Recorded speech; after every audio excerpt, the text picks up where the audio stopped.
El contenido de Easy crea adicción. Si necesitas una dosis mayor, la encontrarás en nuestro Instagram y también en el blog semanal. En YouTube, te esperamos todos los jueves a las 7. Hola chicas, chicos, ¿qué tal? ¿Cómo estáis? Bueno, habréis visto que para el vídeo de hoy hemos cambiado un poquito de escenario. Y es que para hablar de la estructura que queremos hablar hoy, necesitamos ilustraros el contenido. Por eso vais a ver que aquí al lado os voy a poner una pantalla de la presentación que tengo aquí delante, y a medida que vayamos haciendo esta pequeña clase, pues vais a poder ir viendo ese contenido de una forma mucho más didáctica.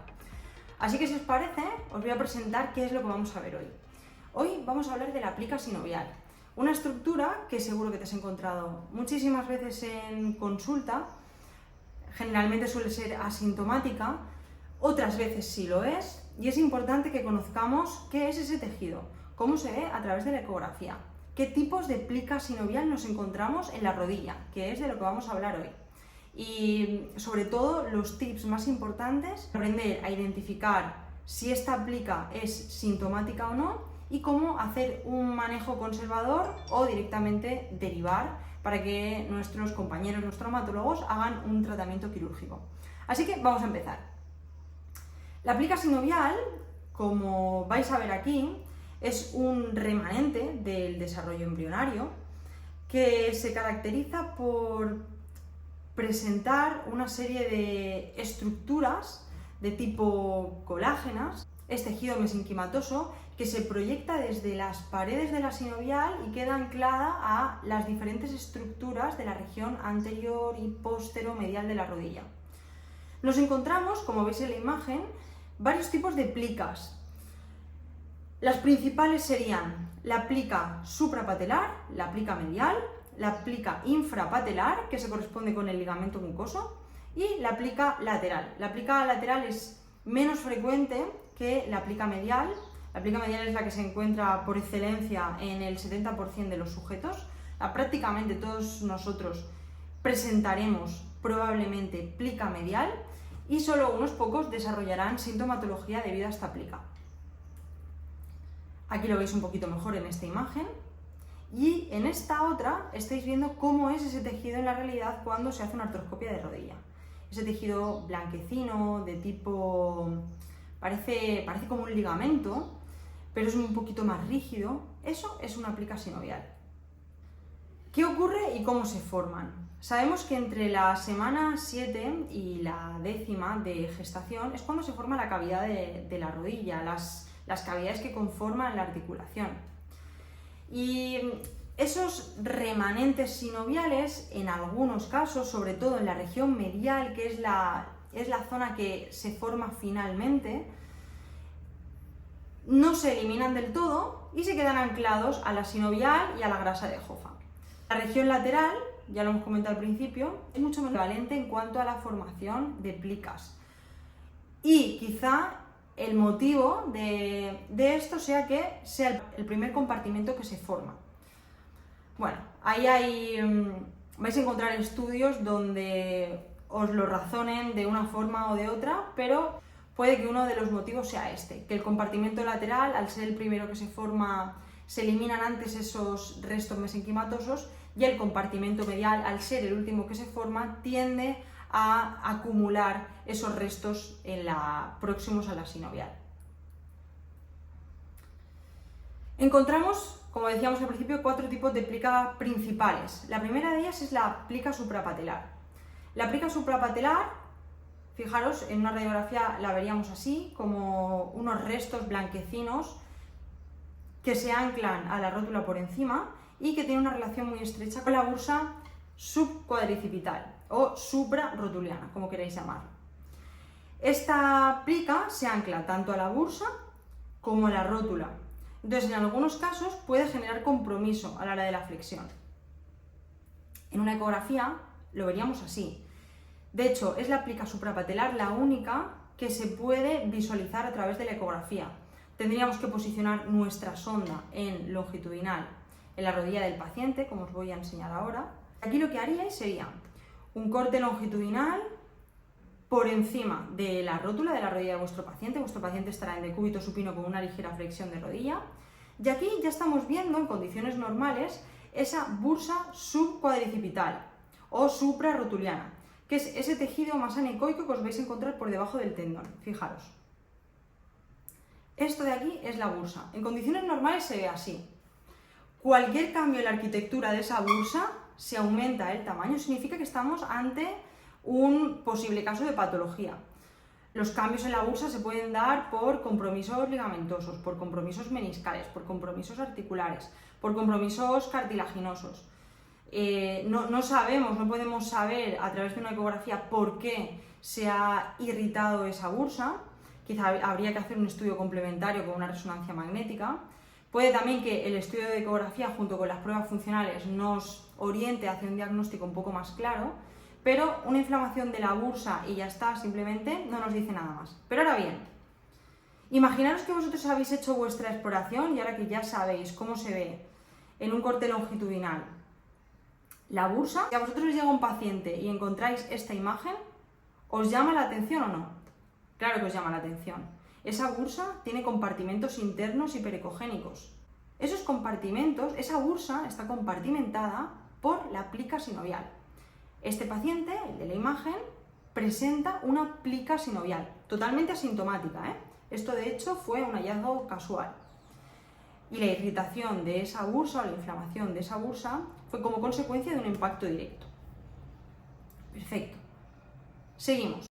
Ahora que ya sabemos cómo se ve a través de la ecografía, vamos a darle un poquito más de realidad al asunto. Esto que veis aquí sería uno de los dos tipos de plica suprapatelar que existen. La plica suprapatelar suele o atravesar la bursa por en medio o formar como dos fascículos. ¿Vale? Ahora, vamos a la plica rotuliana medial. La plica rotuliana medial es la más frecuente y nos encontramos 4 tipos. El tipo A es una lámina fina que envuelve al cóndilo femoral medial, que abraza también a parte de los retináculos mediales de la rodilla y se ancla en la grasa de Hoffa. Es un tipo de plica que no suele generar síntomas, suele ser fina, elástica y flexible. No nos tenemos que preocupar por la plica tipo A. La plica tipo B tampoco genera un gran compromiso, se ancla también a la grasa de Hoffa, pero no envuelve en este caso al cóndilo femoral. La plica tipo C sí puede generar compromiso. De hecho, es esta plica la que suele fibrosarse, engrosarse y limitar la flexión de rodilla. Como veis, en este caso abraza al cóndilo prácticamente en toda su extensión y se proyecta hacia posterior y también se anclaría a la grasa de Hoffa. El tipo D, por último, es un tipo de plica que se divide en dos haces. Es como el tipo C, pero dividido en esos dos haces, esas dos proyecciones que también se anclan a la grasa de Hoffa. Vamos ahora a la plica infrapatelar o ligamento mucoso. Es curioso porque quizá lo hayáis escuchado descrito como ligamento al uso, pero no es un ligamento, es un remanente sinovial.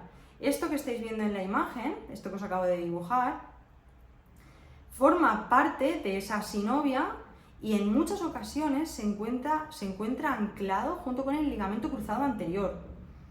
Se ha visto cirugías del cruzado, cirugías de reparación del cruzado, que cuando van a retirar el ligamento para anclar la plastia, este ligamento presentaba una proyección anterior y esa proyección anterior es el ligamento mucoso. Os voy a enseñar cómo se ve ese ligamento mucoso en la realidad. Se vería así.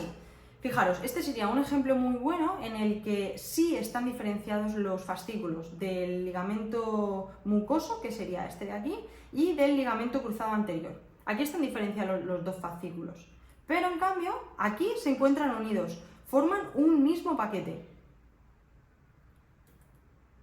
Y aquí en cambio el ligamento mucoso presenta dos haces. Hay una gran variabilidad anatómica a nivel de la plica y en general en casi todas las estructuras, pero la plica es una estructura que está presente en prácticamente todos nosotros y la variabilidad que nos podemos encontrar es brutal, aunque es cierto que al final pues hay descritos unos patrones que más o menos se cumplen en la mayoría de la población. Vamos a hablar ahora de la plica rotuliana lateral, que hemos dicho que es poco frecuente, así que tampoco vamos a hacer especial hincapié en ella. Encontraríamos, en los casos que existiera, en la región lateral, a este nivel. pero como hemos dicho al principio, no es muy relevante y no vamos a darle mucha importancia.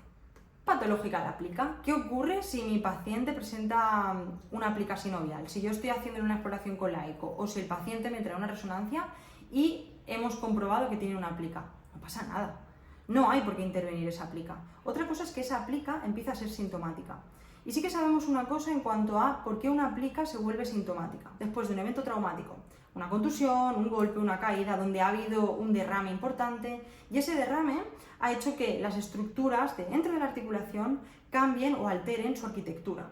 La plica es de las primeras que cambia su arquitectura, pasa a fibrosarse y a volverse muy rígida. Es entonces donde puede volverse sintomática y suele ser la plica medial la que primero lo hace. En principio, la plica, que es todo esto que estáis viendo aquí en la imagen, que os señalo, es todo esto de aquí, toda esa fina membrana que está entre las estructuras entrelazadas. Eso no es sintomático, eso no provoca ningún tipo de problema. Además, es un tejido que suele ser elástico y no tiene, por tanto, por qué provocar dolor.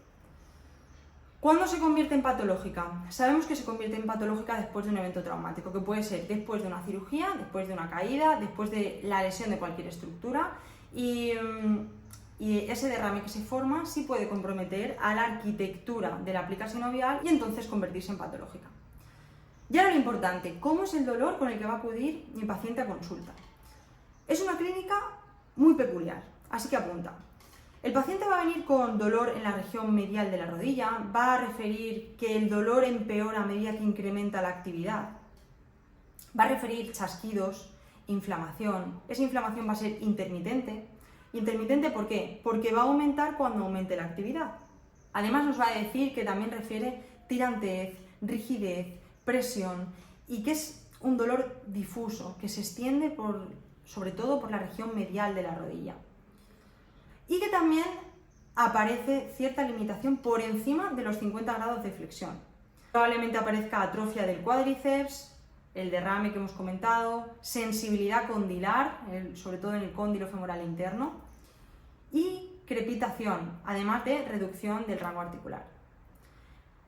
Yo te recomiendo que si el paciente acude con esta clínica a consulta, que completes tu exploración y tu diagnóstico diferencial con todos los test y pruebas que tenemos para evaluar la rodilla.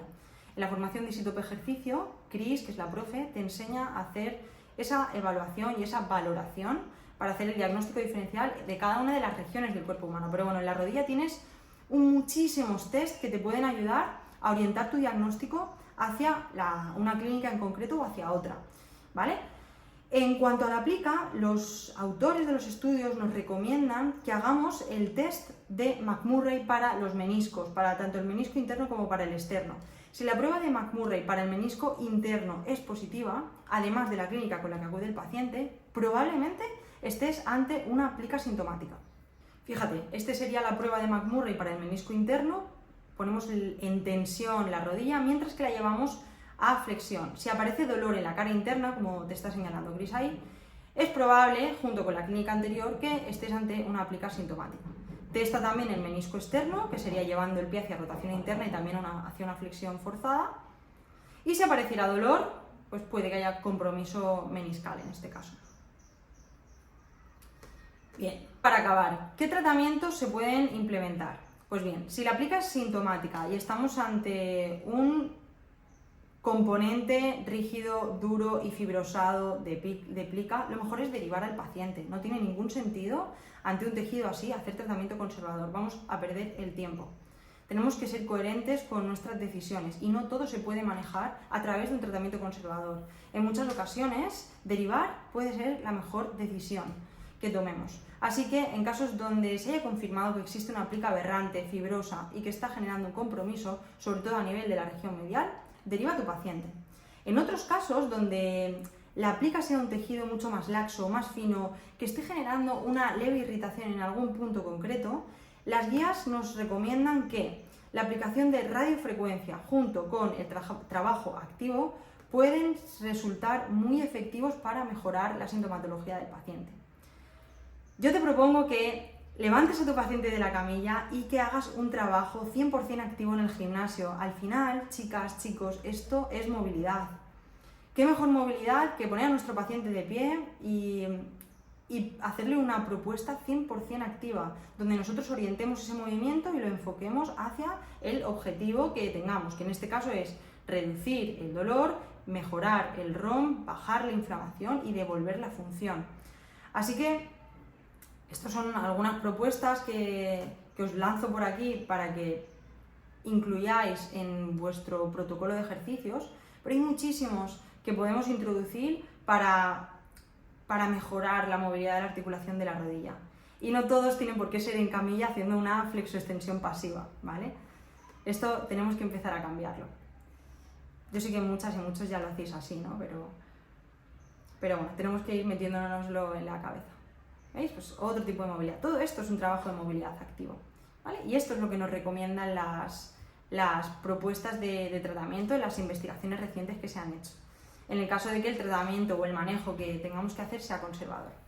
Bueno, chicas, chicos, hasta aquí el vídeo de hoy. Espero que os haya servido, que os haya ayudado y que, bueno, ahora os sea más sencillo identificar la clínica de una plica sintomática en el caso de que os llegue a consulta. Recordad que todos los jueves a las 7 tenemos nuevo vídeo en el canal. Recordad también que todos los miércoles por la mañana os llega una entrada de blog nueva al email, que tenéis contenido en nuestro Instagram todas las semanas y que actualmente tenéis 7 días gratuitos en nuestra suscripción EasyCool. Podéis entrar a través del enlace que os voy a dejar en la descripción. No te olvides de suscribirte para que podamos seguir haciendo contenidos de este tipo y si tienes alguna sugerencia, si te apetece que hablemos de algún tema en concreto, dínoslo por Instagram, ¿vale? Así que nos vemos la semana que viene. ¡Chao!